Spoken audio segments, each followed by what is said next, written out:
Kerala special கடலைக்கறி என்னோட ஸ்டைலில் எப்படி பண்ணலான்னு பார்ப்போம் வாங்க. இது சப்பாத்திக்கு மட்டும் இல்லை, தோசைக்கு, இட்லிக்கு எல்லாத்துக்குமே கரெக்டாக இருக்கும். எப்படி செய்யலாம்?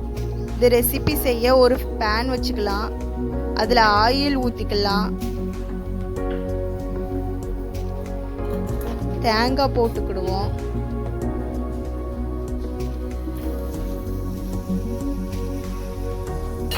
தேங்காய் நல்லா வதங்கட்டும். தேங்காய் வதங்கின அப்புறமா முந்திரி சேர்த்துக்கலாம். முந்திரி சேர்த்து கொஞ்சம் வதக்கி விட்டுக்கலாம். அப்புறம் பொட்டுக்கடலை சேர்த்துக்கலாம்.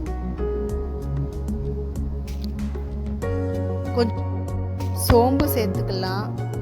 பட்டை, லவங்கம், அன்னாசிப்பூ இது சேர்த்து நல்லா வதக்கி விட்டுக்கலாம். அப்புறம் இந்த பேஸ்ட்டை அரைச்சி வச்சுக்கலாம். அப்புறம் நம்ம பாயில் பண்ணி எடுத்து வச்சுருக்கோம் கொண்டக்கடலை.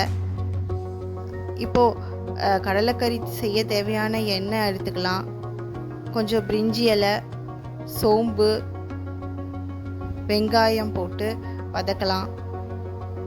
அப்புறம் தக்காளி எடுத்துக்கலாம். தக்காளி போட்டு நல்லா வதக்கிக்கலாம். அப்புறம் 2 மிளகாய் போட்டுக்கலாம். இஞ்சி பூண்டு இடித்து வச்சுருக்கேன், அதையும் சேர்த்துக்கலாம். அப்புறம் நம்ம அரைச்சி எடுத்து வச்சுருக்க பேஸ்ட்டு அதையும் சேர்த்து நல்லா வதக்கி விட்டுறலாம். அப்புறம் பாயில் பண்ணி எடுத்து வச்சுருக்க கொண்டக்கடலை அதையும் சேர்த்துக்கலாம். அப்புறம் ஒரு உருளைக்கிழங்கு தொளி சீவி எடுத்து வச்சுருக்கேன்.